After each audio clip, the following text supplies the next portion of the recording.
आज जात्रा सुंदरी राजनंदिनी आखड़ा पूजा प्रथम नाटक पूजा होती पांति रातिर बाप मो शांत थिले ब्राह्मण अशांत हेले रावण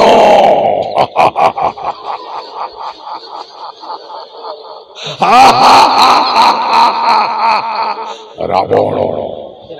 जय जगन्नाथ। शुभ संध्या।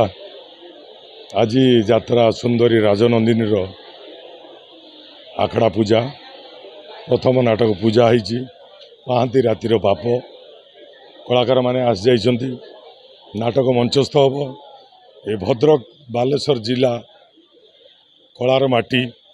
तेणु ओडिशा पर जो अभिनय करुली बहुत मजा लगुला जे यात्रा करने से सेपटे किसी दिन बुलिकी आसिया जो भद्रक माटी सृष्टि है राजनंदिनी कहली ना ओडिशा अपरा पर मन पकईली जे राजनंदिनी टाक ओडिशा अपरा बेली गढ़ी तोड़ापी से मुझे पाद दे। तेणु मोर नाटक भी मु बाबू कही नाटक खंडे जे रावण से पूरा जोमदार चली एकदम बुबाल हिसाब से लोक भी बहुत एक्सेप्ट कर रिसीव कर। देखा जगन्नाथ आशीर्वाद जे रावण केते बाट जाउछ। रावण जो ट्रेंडिंग चलची जो संजय बलंकर जो अवतार थिला यात्रा रे से अवतार देखि परिबे कि? हां हां श्योर।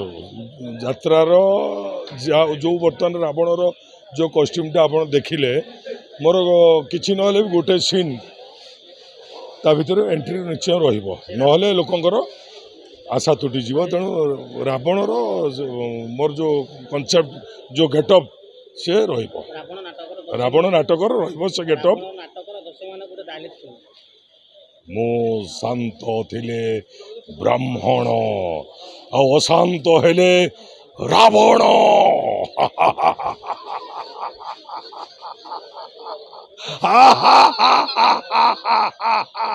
रावण।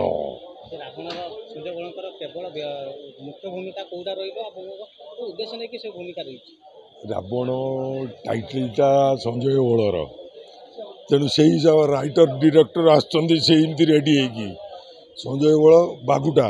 तेणु से हिसाब से गढ़ी ने तेणु कलम से हिसाब से धाइब चलो। रावण कौन उद्देश्य को लेकिन संजय बल रावण होती ना रावण मूल भूमिका नहीं नहीं शुणु मोर गोटे बहु आशा थिला सबू तो अभिनय कलिनी जे रावण काल्पनिक पौराणिक मिसिंग टे ड्रामाटा करने। तेणु मु राइटर को भी कही डायरेक्टर को कही सारे ये टाइप हम देमु कनसेप्ट देती जो जो जहाँ कथा नहीं नहीं रावण तो जो गोटे शुण महाज्ञानी महापंडित। तेणु से ता खेल से कर सब कहीदे लोक शुणिदेवे।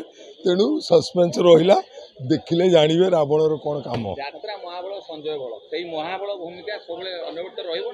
संजय बल बागुटा महाबल यात्रा इतिहास रे महाबल शब्दटा रहिबो।